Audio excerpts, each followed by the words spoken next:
Assalamualaikum warahmatullahi wabarakatuh. Hai anak-anak hebat. Apa kabarnya hari ini?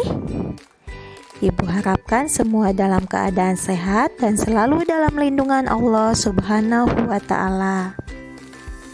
Sebelum kita belajar, marilah kita berdoa dan zikir sebelum belajar supaya kita diberikan kemudahan dan kelancaran dalam pembelajaran hari ini. Hari ini kita akan belajar tema 3, tokoh dan penemuannya, subtema 2, pembelajaran 2, 3, 4, 5, dan 6. Baik, yuk simaklah penjelasannya. Subtema 2, penemuan dan manfaatnya. Peradaban manusia semakin maju. Salah satu penyebabnya adalah penemuan-penemuan penting yang dilakukan para ilmuwan. Penemuan itu yang mengubah kehidupan manusia dan menggeser peradaban manusia dari primitif hingga sekarang ini. Manfaat penemuan itu dapat kita rasakan dalam kehidupan sekarang ini. Apakah kalian tidak ingin menjadi penemu yang hasil penemuannya dapat bermanfaat bagi manusia? Mari kita pelajari pembelajaran kedua. Ayo mengamati kewajiban dalam kehidupan sehari-hari. Setiap orang mempunyai kegiatan yang berbeda-beda. Yang terpenting kita dapat mengelola waktu dengan baik, sehingga kewajiban kita dapat ditunaikan dengan baik. Cara mengelola waktu dengan baik yaitu 1. Membuat jadwal kegiatan sehari-hari. 2. Kerjakan tugas sekarang, jangan menundanya. 3. Berkonsentrasilah dalam melakukan pekerjaan apapun. 4. Lakukan pekerjaan dengan teliti, tenang, dan senang hati.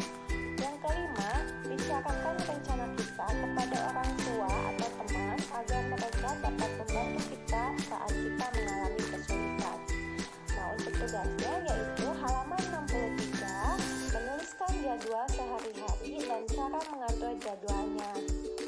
Selanjutnya yaitu, ayo kita menambah wawasan, mengetahui perkembangan jam dari masa ke masa. Perkembangan jam. Jam merupakan benda yang memberitahukan keadaan waktu kepada kita. Bagaimana perkembangan jam dari masa ke masa? Yuk kita simak baik-baik. Yang ke-1 yaitu jam matahari. Digunakan kira-kira sekitar 3.500 tahun sebelum Masehi. Yang kedua yaitu jam pasien.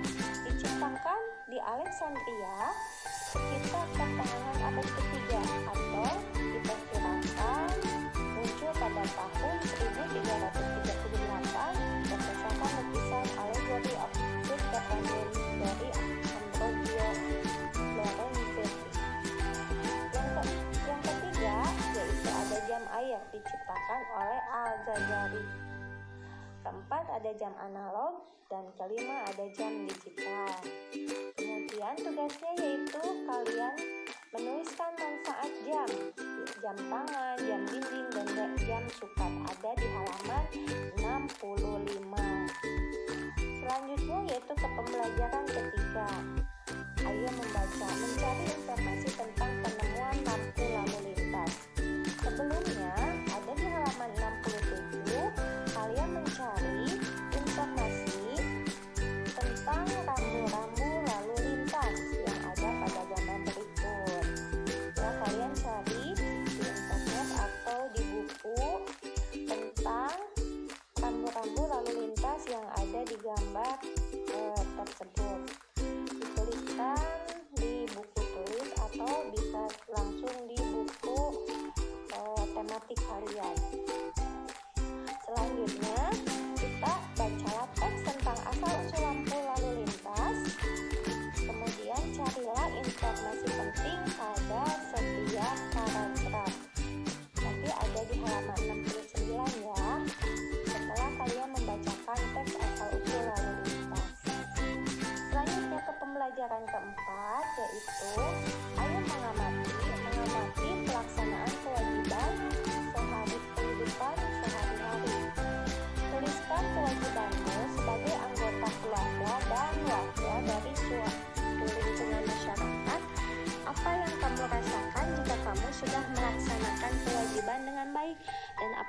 dampaknya jika kamu tidak melaksanakan kewajibanmu dengan baik.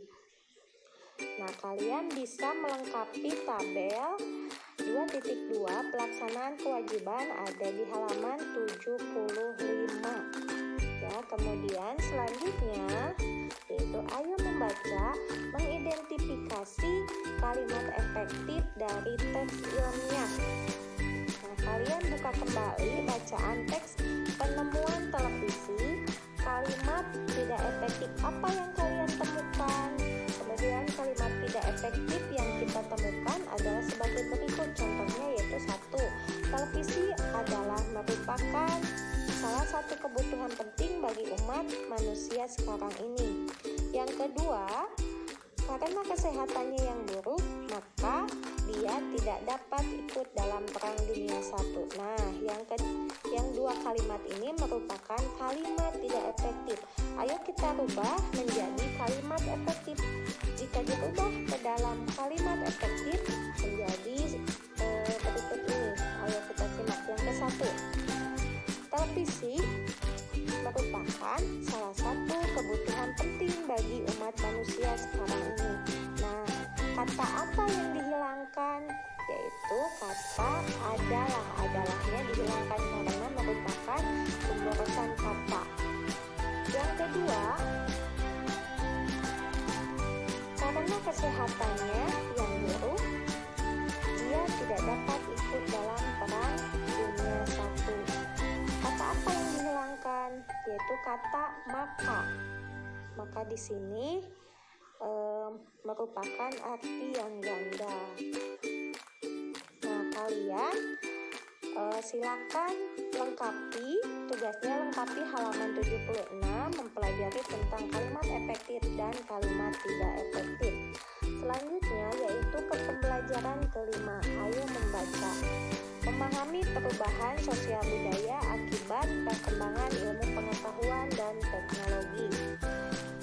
Kita baca terlebih dahulu, baca teks tentang penemu komputer dengan cermat, kemudian menjawab pertanyaan yang ada pada halaman 80, yaitu yang ke-1, bagaimana cara Charles Babbage menemukan komputer. Yang kedua, jelaskan dampak penemuan komputer bagi kehidupan manusia. Nah, yang ketiga, manfaat apa yang kamu rasakan karena adanya komputer saat ini. Nah, kalian lengkapi pertanyaannya, jawab pertanyaannya berdasarkan kepada teks penemu komputer yang ada di halaman sebelumnya. Nah, selanjutnya yaitu ke pembelajaran 6. Ayo kita membaca, menyebutkan informasi penting dari penemuan pensil. Nah, bacalah teks kembali penemuan pensil, kemudian lakukan identifikasi informasi pada setiap paragraf teks tersebut. Tuliskan informasinya di buku tugas kalian. Kemudian nanti akan dipresentasikan pada hari Jumat. Nah, ada di halaman 84 mencari informasi penting setiap paragraf. Ya, kemudian tuliskan informasi penting pada setiap paragrafnya. Kemudian nanti insya Allah hari Jumat kita akan membacakan hasil dari penemuan kalian di teks tersebut. Selanjutnya yaitu bertanggung jawab atas kewajiban. Nah, kalian mempunyai hak untuk mendapatkan pendidikan. Kemudian kalian juga mempunyai kewajiban untuk belajar dengan baik. Kalian mempunyai hak untuk mendapatkan kasih sayang dari ayah dan ibu. Kalian juga mempunyai kewajiban untuk menuruti nasihat ayah dan ibu. Nah, sekarang tuliskan kewajibanmu di rumah. Sudahkah kewajibanmu di rumah dilaksanakan dengan baik?